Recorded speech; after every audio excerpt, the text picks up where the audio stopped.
Hi everyone. I have a message for you. It's a combination of advice and to let you know about a webinar. And the advice has to do with Excel and you getting the foundation that you need to write formulas correctly. So here's the advice piece. If you are self-taught and you had to learn as you go, that leaves you with a lot of potential knowledge gaps that work against you when you're trying to create any formula, whether it's simple and especially if it's complex. The knowledge gap occurs when you are self-taught. You didn't have a structured way of learning things that are important to learn in Excel. But what are those things that are knowledge gaps when it comes to you creating formulas in Excel? And I'm going to go over a few of those with you, so I hope you'll stay with me because this won't take long, and I think it's going to open up some areas that you had no idea about as it relates to formulas. For example, in Microsoft Excel, there are rules for how formulas are created, especially function formulas. There is an order of operations for how Excel calculates the results. And I'm going to show you a couple of these, and I think it will be mind-opening for you. So let me go ahead and get started.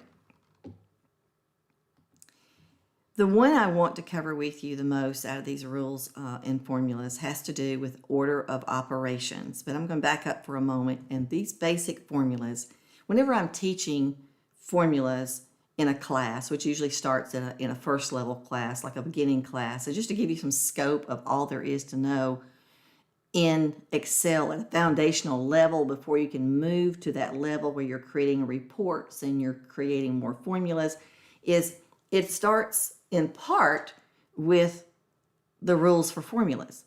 And some of these you probably already know, but that's not the main part of what I'm going to cover with you here. But this would be more of an overview for you. All formulas have to start with an equal sign. Formulas can't have any spaces. So these are basic rules. And as you look through the list, are there any of these you didn't know? And I'm going to home in on one here about the colon. When you see that, it means that this is consecutive order. And in this one, everything in a range from A2 through C20. Now, you're probably sitting there thinking, oh, I know these things. This is really simple. But I'm about to get to something I think that you may not know. And it's something that even people who are experienced users who choose to come to the beginning class that their company encourages them to go to, they leave telling me I had no idea about this as it relates to formulas. I'm glad I came on anyway, even though I've used it for a while. But going back to the formulas, the rules. So yes, there are rules for how formulas are constructed. And if you don't know the rules, that's another potential issue for error in creating a formula. But before I get too deep into this, commas, for example, it's for non-consecutive order. In this one, I'm summing C2 and something in G2, therefore there's a comma. But did you know that you can combine consecutive range references with non-consecutive? In this sum, I'm summing A1 colon A50, that's a range, and then the comma is telling Excel, now go get what's in C1 and add it to the result. The other part of this is, did you know that Excel has an order of operation? And this one can result in you getting a wrong calculation and never even knowing it. And I'm going to cover this one right now. The main tip here is that order of operations, always remember the acronym PEMDAS, P-E-M-D-A-S. It means that Excel, when you write a formula, it looks at what's within that formula and it will calculate in this order. If it sees a parentheses, it's going to calculate what's in parentheses first. Second would be exponents, then multiplication and division, and then last would be addition and subtraction. If you had all of these things within a formula, this is the order that it's going to perform the math. And to help you see in a simple way, here's an example where it's just a simple formula of taking what is in B14 and adding it to C14 and multiplying, thus the asterisk. That's another thing you would learn in the foundations. What are all the math symbols you use to let Excel know the type of math you're doing? So times 10%. And I've got a small spreadsheet here for you on this. Here's Ted's sales for January, 250. That's in cell B14. And the February is in C14. And these people are commissioned by 10%. So with that said, I'm going to start the formula with an equal, click on the 250 to keep from having to type B14. And then I'm going to put in the plus sign for addition and grab cell C14. So I'm adding those two together and I'm going to multiply by 10%. That's a very basic formula. And when you press enter, you're not going to get an error message if the calculation's not right. It's just going to do the math in the order that it's programmed to do it, much like in algebra. Remember when we used to do algebraic formulas, anything in parentheses was always done first? And that if you had in that formula addition and subtraction, multiplication and division, you were supposed to do multiplication and division first. That is how Excel operates. So I'm going to go ahead and press the enter key. So it tells me that Ted's going to get $285. And then, of course, I would copy the formula down. And there are only 3 people here in the sample, but what if it's 300 people and I send this commission report off to accounting for the checks to be cut?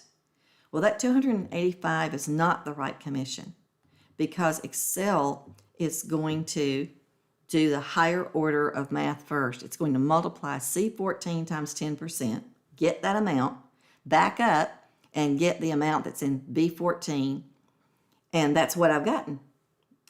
I've gotten $285, but that's not right. Here's how I would resolve that. I need Excel to add up B14 and C14 first.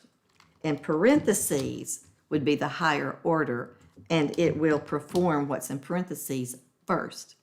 And now I've got equal, open paren, B14 plus C14, close paren, times 10%, and it will do the 10% after it adds up. So look, Ted's only supposed to get $60. And then, of course, I would copy the formula down.